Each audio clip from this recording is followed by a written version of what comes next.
பரந்தூர் பசுமை விமான நிலைய திட்டத்துக்கு எதிர்ப்பு தெரிவித்து பரந்தூர் மற்றும் ஏகனாபுரம் உள்ளிட்ட 20 கிராமத்தை சேர்ந்த மக்கள் கடந்த 910 நாட்களாக தொடர்ந்து போராட்டம் நடத்தி வருகிறார்கள். வீடுகள் தோறும் கருப்பு கொடி ஏந்தியும் அவ்வப்போது போராட்டம் நடத்தியிருக்கிறார்கள். அதே போன்று இங்கு நடந்த கிராம சபை கூட்டத்தையும் புறக்கணித்திருக்கிறார்கள்.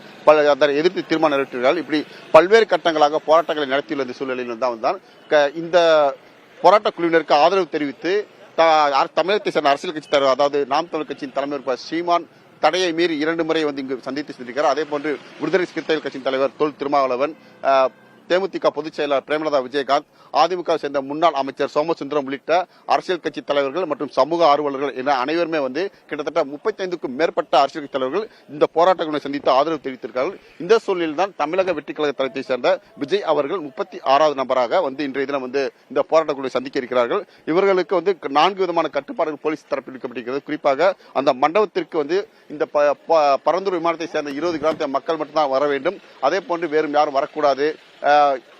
குறிப்பிட்ட நேரம், அதாவது 11:30 மணியிலிருந்து 12 மணிக்குள்ள விஜய் நிகழ்ச்சி நடத்தி முடிக்கும். சட்டம் ஒழுங்குக்கு அனைவருமே ஒத்துழைப்பு கொடுக்க வேண்டும். அரசியலுக்கு, அதாவது தமிழக வெற்றி கழகத்தை சேர்ந்த தொண்டர்கள் மூலமாகவோ அல்லது விஜய் மக்களுக்கு சேர்ந்த ரசிகர்கள் மூலமாகவோ பொதுமக்களுக்கோ பொது சொத்துக்கோ சேதம் விளைவித்தால் அவர்களுக்கு கொடுக்கக்கூடிய அனுமதியை ரத்து செய்வதாக கருதப்படும் என்ற சூழலில் தான் தற்போது இந்த 4 விதமான கட்டுப்பாடு விதிக்கப்பட்டது. இந்த சூழ்நிலையில் விஜய் வருவதற்கு செல்லக்கூடிய மண்டபத்திற்கு, அதாவது வீனஸ் வெட்டிங் மஹால் அப்படின்ற மண்டபம் ஏகனாபுரத்திலிருந்து கிட்டத்தட்ட ஒரு 4 கிலோமீட்டர் தூரத்தில் இருக்கிறது.